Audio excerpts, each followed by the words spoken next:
Hi, this is Donna. I want to talk to you about the buying and selling process of a home. It can be stressful and sometimes there's conflict. That's why having a real estate agent on both sides is important. Sometimes the other real estate agents don't work together well. You may have a cutthroat on one end and you may have somebody who's more passive on the other hand. Either way, the real estate agents know their jobs, and if they follow the professional and ethical rules as they're supposed to and communicate with everybody, including the buyer's agent or the seller's agent, to know who's doing what, where, and when, everything will be okay. Is it always okay? No. We get into that contract. Once you get over that first negotiation, you think things are smooth.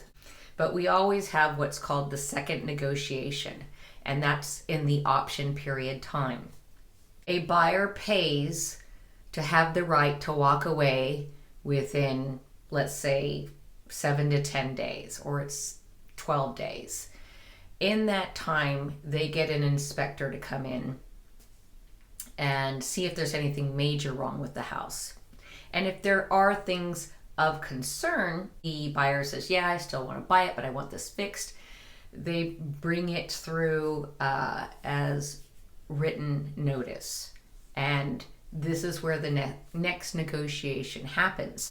So when you go into a contract and you agree on those first terms, there is a part of the contract that says you are buying the house as is. So the second negotiation is just like original negotiation, but coming back from the inspection report.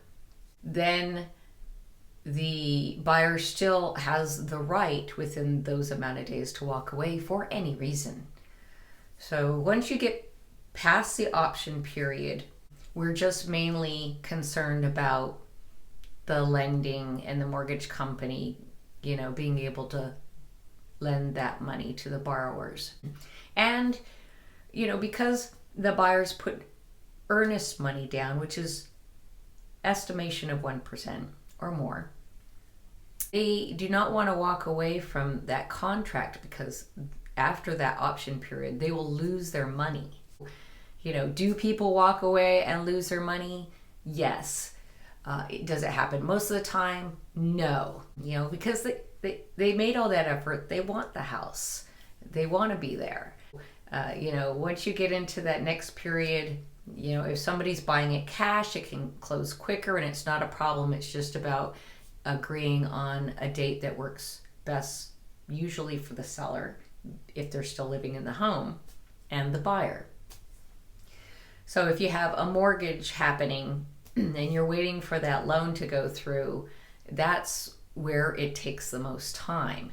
There's a lot of things going on, so we're really just dealing with the lender and getting them to get everything done. And it's a process.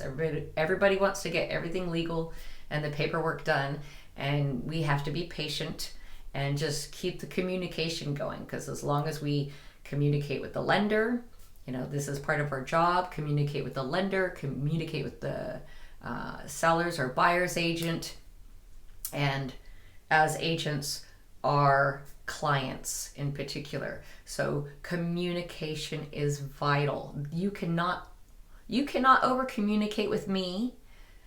I cannot over communicate with you or the other agent. So communication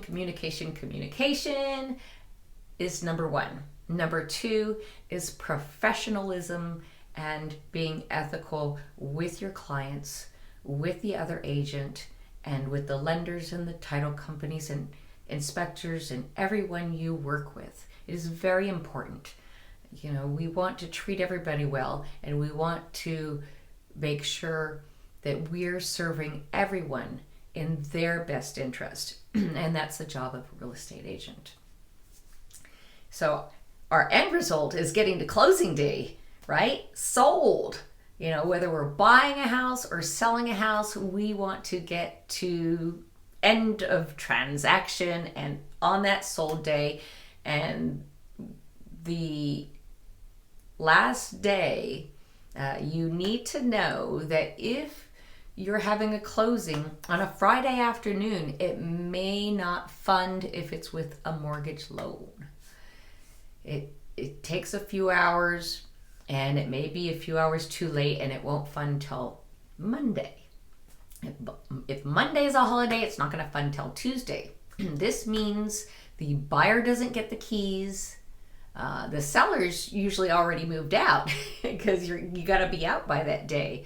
But the seller doesn't have their money, and the buyer doesn't have the keys. So everybody's kind of in limbo. And we want to be aware of these things. We want to make sure we position the closing to where it's going to work and everybody can move into the house, at least within the next 24 hours, or move into the house or get their money or whatnot.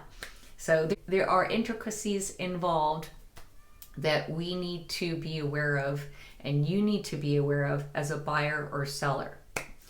And if you are buying a home, you need to be aware that you can get the electricity turned on when it's going to be sold and funded, and the buyers and sellers need to coordinate that when they're turning off the electricity, when you're going to turn on the electricity, because sometimes those things get caught up and mixed, and the electricity doesn't happen when it needs to. So there's a lot of little details. And even if they're moving in, because sometimes you're like, I'm going to move out the week before I sell my house and I'm turning off the electricity. You gotta leave the electricity on. Make sure you coordinate everything. Do not have any lapse times. And like I said, communicate. As if you're a buyer looking to buy, you want some West Houston lender information, just email me. I can email you a list, because without the lender, there's no house unless you got cash. And as a seller, if you're looking to sell your house in West Houston and you like what you see on video from me and you think, I can get along with her, I can work with her, then you can contact me and we can continue the conversation and see if I can help you and if we want to work together. I hope everyone has an awesome day today. Bye.